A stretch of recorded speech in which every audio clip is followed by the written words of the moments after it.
ಜಿಎನ್ಎಸ್ ಭಾನುವಾರದ ವಿಶೇಷ ಕಾರ್ಯಕ್ರಮಕ್ಕೆ ತಮಗೆ ಸ್ವಾಗತ. ಕಟ್ಟಿ 2 ವರ್ಷವಾದರೂ ಉದ್ಘಾಟನಾ ಭಾಗ್ಯ ಕಾಣದ ಕೆಳದಿ ಯಾತ್ರೆ ನಿವಾಸ. ಕಾಮಗಾರಿ ಮುಗಿದಿದ್ದರೂ ಉದ್ಘಾಟನಾ ಭಾಗ್ಯ ಏಕಿಲ್ಲ ಎನ್ನುವ ಪ್ರಶ್ನೆ ಗ್ರಾಮಸ್ಥರದ್ದು. ಪ್ರವಾಸಿಗರು ಬಂದರೆ ಉಳಿದುಕೊಳ್ಳಲು ಹೋಗಬೇಕು ಸಾಗರಕ್ಕೆ. ಪ್ರವಾಸಿ ಯಾತ್ರೆ ನಿವಾಸಕ್ಕೆ ಹೋಗಲು ರಸ್ತೆಯೇ ನಿರ್ಮಾಣ ಮಾಡಿಲ್ಲ. ಯಾತ್ರೆ ನಿವಾಸದ ಪಕ್ಕ ತಲೆ ಎತ್ತುತ್ತಿವೆ ಗಿಡಗಂಟಿಗಳು. ಸಾಗರ ತಾಲೂಕಿನ ಇತಿಹಾಸ ಪ್ರಸಿದ್ಧವಾದ ಕೆಳದಿಯಲ್ಲಿ ಸುಮಾರು 50 ಲಕ್ಷ ರೂಪಾಯಿ ವೆಚ್ಚದಲ್ಲಿ ಸುಸಜ್ಜಿತವಾಗಿ ಪ್ರವಾಸಿ ಯಾತ್ರೆ ನಿವಾಸ ನಿರ್ಮಾಣ ಮಾಡಲಾಗಿದೆ. ನಿರ್ಮಾಣ ಕಾರ್ಯ ಪೂರ್ಣಗೊಂಡಿದ್ದರೂ ಪ್ರವಾಸಿ ಯಾತ್ರೆ ನಿವಾಸ ಮಾತ್ರ ಪ್ರವಾಸಿಗರ ಅಗತ್ಯಕ್ಕೆ ದೊರಕದೇ ಇರುವುದು ದುರಾದೃಷ್ಟಕರ ಸಂಗತಿ. ಇತಿಹಾಸ ಪ್ರಸಿದ್ಧವಾದ ಕೆಳದಿ ಸಾಮ್ರಾಜ್ಯ ನಾಡಿನಾದ್ಯಂತ ತನ್ನದೇ ಹೆಗ್ಗಳಿಕೆಗೆ ಪಾತ್ರವಾಗಿತ್ತು. ಕೆಳದಿ ಅರಸರು ತಮ್ಮ ರಾಜ್ಯಗಳಿಗೆ ಬರುವ ಪ್ರವಾಸಿಗರ ಬಗ್ಗೆ ಹೆಚ್ಚು ಆಸಕ್ತಿ ವಹಿಸಿ ಆರೈಕೆ ಮಾಡಿದ ದಾಖಲೆ ಸಹ ಲಭ್ಯವಿದೆ. ಅಂತಹ ಕೆಳದಿಯಲ್ಲಿ ಪ್ರವಾಸೋದ್ಯಮ ಇಲಾಖೆ ಕಟ್ಟಿ ನಿಲ್ಲಿಸಿರುವ ಪ್ರವಾಸಿ ಯಾತ್ರೆ ನಿವಾಸ ಮಾತ್ರ ಸೇವೆಗೆ ಸಿದ್ಧವಾಗಿದ್ದರೂ ಉದ್ಘಾಟನಾ ಭಾಗ್ಯ ಕಾಣದೆ ಗಿಡಗಂಟಿಗಳ ಮರೆಯಲ್ಲಿ ಮುಚ್ಚಿ ಹೋಗುವ ಸ್ಥಿತಿಯಲ್ಲಿದೆ. ಕೆಳದಿ ಗ್ರಾಮದ ಸರ್ವೆ ನಂಬರ್ 192ರಲ್ಲಿ ಪ್ರವಾಸೋದ್ಯಮ ಇಲಾಖೆಗೆ ಸಂಬಂಧಪಟ್ಟಂತಹ 1 ಎಕರೆ ಜಾಗವಿದೆ. ಈ ಜಾಗದಲ್ಲಿ ಕೆಳದಿ ವೀಕ್ಷಣೆಗೆ ಬರುವ ಪ್ರವಾಸಿಗರಿಗೆ ಪ್ರವಾಸಿ ಯಾತ್ರೆ ನಿವಾಸ ಬೇಕು ಎನ್ನುವುದು ಕೆಳದಿ ವಸ್ತು ಸಂಗ್ರಹಾಲಯದ ಮತ್ತು ಸ್ಥಳೀಯ ಗ್ರಾಮಸ್ಥರ 2006ರಿಂದಲೂ ಬೇಡಿಕೆಯಾಗಿತ್ತು.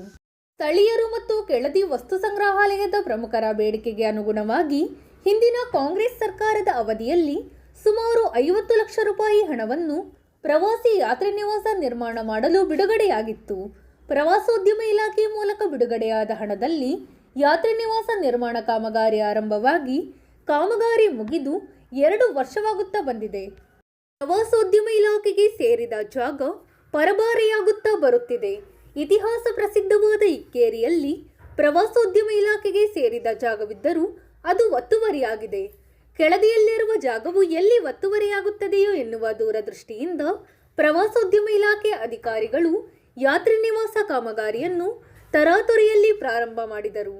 ಆದರೆ ಪ್ರವಾಸಿ ಯಾತ್ರೆ ನಿವಾಸ ಕಟ್ಟಬೇಕಾದ ಜಾಗದಲ್ಲಿ ಗ್ರಾಮ ಪಂಚಾಯಿತಿ ಕಟ್ಟಡ ಕಾಮಗಾರಿ ಪ್ರಾರಂಭವಾಗಿತ್ತು. ಇದರಿಂದ ಬೇರೆ ದಾರಿ ಕಾಣದೆ ಪ್ರವಾಸೋದ್ಯಮ ಇಲಾಖೆ ತನ್ನ ವಶದಲ್ಲಿರುವ 1 ಎಕರೆ ಪ್ರದೇಶದಲ್ಲಿ, ಅಂದರೆ ಗ್ರಾಮ ಪಂಚಾಯಿತಿ ಕಟ್ಟಡದ ಹಿಂಭಾಗದಲ್ಲಿ ಯಾತ್ರೆ ನಿವಾಸ ನಿರ್ಮಾಣ ಮಾಡಿದೆ. ಸದ್ಯ ಯಾತ್ರೆ ನಿವಾಸಕ್ಕೆ ಹೋಗಲು ಯಾವುದೇ ರಸ್ತೆಯನ್ನು ಸಹ ನಿರ್ಮಾಣ ಮಾಡಿಲ್ಲ. ಪ್ರವಾಸಿ ಯಾತ್ರೆ ನಿವಾಸ ನೋಡಬೇಕು ಎಂದರೆ ಕಡಿದಾದ ಕಲ್ಲು ಮಣ್ಣು ಮುಳ್ಳುಗಳ ದಾರಿಯನ್ನು ಕ್ರಮಿಸಿ ಸಾಗುವ ದುಸ್ಥಿತಿ ಇದೆ. ಗುಡ್ಡದ ಮೇಲೆ ಯಾತ್ರೆ ನಿವಾಸ ನಿರ್ಮಾಣ ಮಾಡಬೇಕಾದರೆ ಮೊದಲು ರಸ್ತೆ ನಿರ್ಮಾಣ ಮಾಡಬೇಕು ಎನ್ನುವ ಕನಿಷ್ಠ ಕಾಳಜಿ ಇಲಾಖೆಯ ಪ್ರಮುಖರಿಗೆ ಇಲ್ಲದೆ ಇರುವುದು ದುರಾದೃಷ್ಟಕರ. ಪ್ರವಾಸಿ ಯಾತ್ರೆ ನಿವಾಸಕ್ಕೆ ಹೋಗಲು ರಸ್ತೆ ಮಾಡದಿದ್ದರೆ ತಲುಪುವುದು ಕಷ್ಟ ಸಾಧ್ಯ. ಅಲ್ಲಿ ಯಾತ್ರೆ ನಿವಾಸ ನಿರ್ಮಾಣ ಮಾಡಿ 2 ವರ್ಷವಾಗಿದೆ. ಕಟ್ಟಿ ಉಪಯೋಗಿಸದೆ ಹಾಗೆ ಬಿಟ್ಟಿರುವುದರಿಂದ ಸುತ್ತಲೂ ಗಿಡಮರಗಳು ಮುಳ್ಳು ಪೊದೆಗಳು ಬೆಳೆದು ನಿಂತಿದೆ.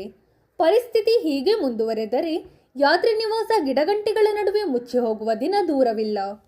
ಜೊತೆಗೆ ಉಪಯೋಗಿಸದೇ ಇರುವುದರಿಂದ ಕಟ್ಟಡದ ಒಳಗೆ ಧೂಳು ಮಣ್ಣು ತುಂಬಿಕೊಂಡಿದೆ. ಗೋಡೆಗಳಿಗೆ ಹೊಡೆದ ಬಣ್ಣ ತನ್ನ ಅಂದವನ್ನು ಕಳೆದುಕೊಳ್ಳುತ್ತಿದೆ.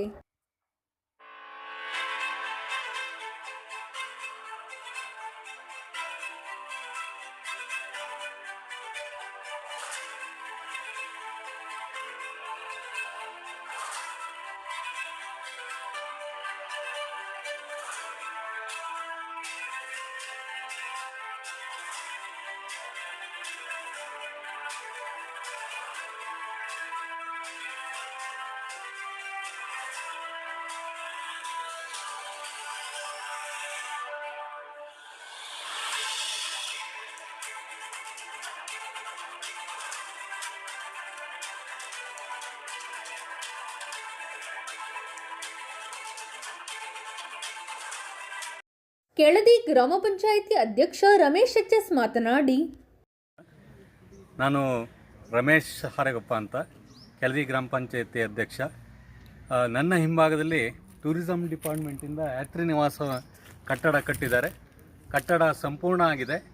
ಈ ಕಟ್ಟಡವನ್ನು ಆದಷ್ಟು ಬೇಗ ಉದ್ಘಾಟನೆ ಮಾಡಬೇಕಾಗಿ ಗ್ರಾಮಸ್ಥರ ಪರವಾಗಿ ಟೂರಿಸಂ ಡಿಪಾರ್ಟ್ಮೆಂಟನ್ನು ಅಥವಾ ಸಂಬಂಧಪಟ್ಟವರ ಇಲಾಖೆಯನ್ನು ನಾನು ಕೇಳ್ಕೊಳ್ತಾ ಇದ್ದೇನೆ. ಜೊತೆಗೆ ಭಾಳಷ್ಟು ಜನ ಪ್ರವಾಸಿಗರು ಕೆಳದಿ ನೋಡ್ಲಿಕ್ಕೆ ಬರ್ತಾರೆ. ಇಲ್ಲಿ ಕೆರೆ ಅಭಿವೃದ್ಧಿ ಆಗಬೇಕು, ಇದು ವಾಟರ್ ಬೋಟಿಂಗು ಪ್ರವಾಸೋದ್ಯಮ ಮುಂದುವರಿಬೇಕು ಇಲ್ಲೂ ಕೂಡ. ಜೊತೆಯಲ್ಲಿ ಮ್ಯೂಸಿಯಂ ಇದೆ. ಮ್ಯೂಸಿಯಮ್ಮಲ್ಲಿ ಸಿಬ್ಬಂದಿಗಳಿಗೆ ಸಂಬಳ ಆಗ್ತಾಯಿಲ್ಲ, ಅದ್ರ ಬಗ್ಗೆನೂ ಗಮನ ಹರಿಸ್ಬೇಕು. ಹೆಚ್ಚಿನ ಪ್ರವಾಸಿಗರಿಗೆ ಕೆಳದಿ ಇಲ್ಲಿ ಬಂದಾಗ ಭಾಳ ಸಂತೋಷ ಆಗಬೇಕು, ಹಿತವಾಗಬೇಕು. ಅದಕ್ಕೆ ಸಂಬಂಧಪಟ್ಟಂತೆ ಎಲ್ಲ ಇಲಾಖೆಯವರು ಸರಿಯಾದ ವ್ಯವಸ್ಥೆ ಮಾಡಿಕೊಳ್ಬೇಕಾಗಿ ಗ್ರಾಮಸ್ಥರ ಪರವಾಗಿ ಹಾಗೂ ಗ್ರಾಮ ಪಂಚಾಯತಿ ಪರವಾಗಿ ನಾನು ಕೇಳ್ತಾ ಇದ್ದೇನೆ. ಕಟ್ಟಡ ಸಂಪೂರ್ಣಗೊಂಡಿದೆ, ಸುಣ್ಣ ಬಣ್ಣ ಆಗಿದೆ, ಈಗಾಗಲೇ 1 ವರ್ಷಕ್ಕೆ ಬಂತು, ಇನ್ನೂ ಇದು ಉದ್ಘಾಟನೆ ಆಗಿಲ್ಲ. ಜೊತೆಯಲ್ಲಿ ಇದಕ್ಕೊಂದು ರಸ್ತೆಯನ್ನು ಕೂಡ ಆಗಬೇಕು. ರಸ್ತೆನೂ ಆದರೆ ಮುಂದಿನ ಯಾತ್ರಿಗಳಿಗೆ ಭಾಳ ಅನುಕೂಲ ಆಗ್ತದೆ. ಸಂಬಂಧಪಟ್ಟವರು ಅದ್ರ ಬಗ್ಗೆ ಹೆಚ್ಚಿನ ನಿಗಾ ವಹಿಸಬೇಕು. ನಾವು ಗ್ರಾಮ ಪಂಚಾಯತಿ ವತಿಯಿಂದನೂ ನಾವು ಸಹಕಾರಿಯಾಗಿ ಇರ್ತೇವೆ ಅಂತ ಹೇಳಲಿಕ್ಕೆ ಬಯಸ್ತೇನೆ. ತಾಲೂಕು ಪ್ರಗತಿಪರ ಯುವ ಒಕ್ಕೂಟದ ಅಧ್ಯಕ್ಷ ರಮೇಶ್ ಕೆಳದಿ ಮಾತನಾಡಿ, ಪ್ರಗತಿಪರ ಯುವ ಒಕ್ಕೂಟದ ಅಧ್ಯಕ್ಷರು, ಈ ಯಾತ್ರಿ ನಿವಾಸ 1906ರಲ್ಲಿ 1 ಎಕರೆ ಭೂಮಿ ಮಂಜೂರಾತು. ಇಲ್ಲಿವರೆಗೂ ಪಕ್ಕಾ ಪುಡಿ ಆಗಿಲ್ಲ. ಎಲ್ಲಿ ಸರ್ವೆ ಸ್ಕೆಚ್ ಬರ್ತಂತ ಗೊತ್ತಿಲ್ಲದೆ ಇವತ್ತು ಕಟ್ಟಡ ಮಾಡಿದ್ದಾರೆ. ಇದು 96 ಸರ್ವೆ ನಂಬರಲ್ಲಿ ಬಿಲ್ಡಿಂಗ್ ಮಾಡಿದ್ದಾರೆ. 172ರಲ್ಲಿ ಮಂಜೂರಾಗಿದ್ದು ಆ ಭೂಮಿ ಅಲ್ಲಿ ಆ ಕಡೆ ಇದೆ. ಅಧಿಕಾರಿಗಳ ದೊಡ್ಡ ತಪ್ಪಿನಿಂದಾಗಿ 96 ಸರ್ವೆ ನಂಬರ್ ಬಿಲ್ಡಿಂಗ್ ಮಾಡಿದ್ದಾರೆ. ಅದು ಮೂಲ ಮಂಜೂರಾಗಿದ್ದು 1992ರಲ್ಲಿ ಸರ್ವೆ ನಂಬರು. ಆ 192 ಭೂಮಿ ಆ ಕಡೆ ಇದೆ. ಹಾಗೆ ಅದೊಂದು ಮಿಸ್ಟೇಕ್ ಮಾಡಿದ್ದಾರೆ. ಮತ್ತು ಇದು 1 to 5 ಆಗಿಲ್ಲ, ಮತ್ತು ಇದಕ್ಕೆ ಪಕ್ಕ ಪೋಡಿ ಆಗಿಲ್ಲ. ಸಂಬಂಧಪಟ್ಟ ಅಧಿಕಾರಿಗಳನ್ನು ಪಕ್ಕ ಪೋಡಿ ಮಾಡಬೇಕಾಗಿ ಕೇಳ್ಕೊಳ್ತೀನಿ. ಇದು ಹಲವಾರು ಪ್ರವಾಸಿಗರಲ್ಲಿ ಬರ್ತಾರೆ, ಅವರಿಗೆ ಉಳಿಯಲು ವ್ಯವಸ್ಥೆ ಇಲ್ಲ. ಆದಷ್ಟು ಬೇಗ ಉಳಿಯುವ ವ್ಯವಸ್ಥೆಗೆ ಉದ್ಘಾಟನೆ ಮಾಡಬೇಕಾಗಿ ಕೇಳ್ಕೊಳ್ತಿದ್ದೀವಿ. ಸುಮಾರು 50 ಲಕ್ಷ ರೂಪಾಯಿ ವೆಚ್ಚದಲ್ಲಿ ಸಾರ್ವಜನಿಕರ ಹಣದಿಂದ ಪ್ರವಾಸಿ ಯಾತ್ರಿ ನಿವಾಸ ಕಟ್ಟಲಾಗಿದೆ. ಯಾತ್ರಿ ನಿವಾಸ ಇದ್ದರೂ ಅದು ಲೋಕಾರ್ಪಣೆಯಾಗದ ಹಿನ್ನೆಲೆಯಲ್ಲಿ ಬರುವ ಪ್ರವಾಸಿಗರು ಉಳಿದುಕೊಳ್ಳಲು ಸಾಗರದ ಲಾಡ್ಜಿಂಗ್ಗೆ ಹೋಗುವ ಸ್ಥಿತಿ ನಿರ್ಮಾಣವಾಗಿದೆ. ಇನ್ನಾದರೂ ಆಳುವವರು ಮತ್ತು ಅಧಿಕಾರಿಗಳು ಯಾತ್ರಿ ನಿವಾಸ ಲೋಕಾರ್ಪಣೆ ಮಾಡುವತ್ತ ಗಮನ ಹರಿಸುವ ಅಗತ್ಯವಿದೆ. ನಮಸ್ಕಾರ.